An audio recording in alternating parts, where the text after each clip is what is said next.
Atin khor agadon jang athar thin nun hlui mual yam nu puarei po jang se kahil long ki zong pam dai rial o ka chan ma zong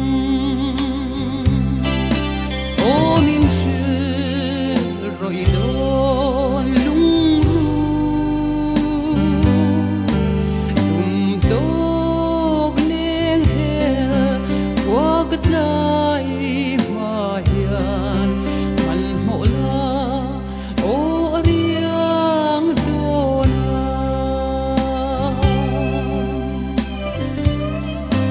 parang ivulna i shaileng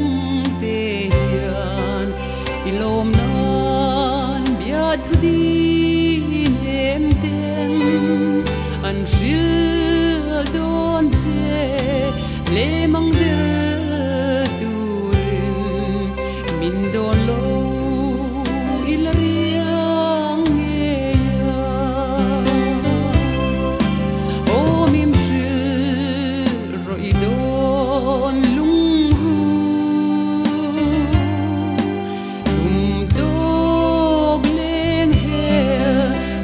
kat lai ma hian man mo la o ariang dona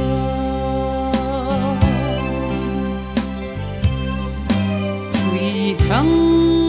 val kan le na vang kho puian lung rual pui di ka zong vela kop den an len ka thin lung rual pui di ka som ve che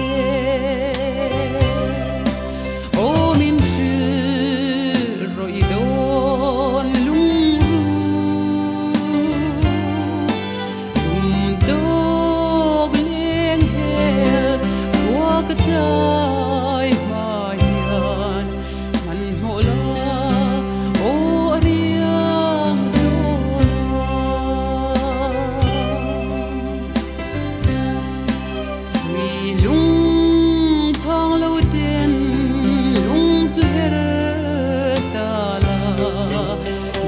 vin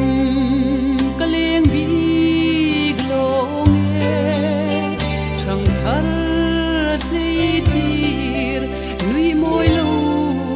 lianin atrangan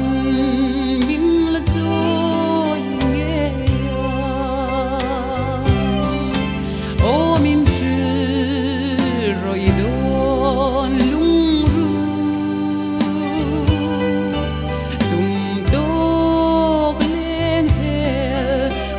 kat lai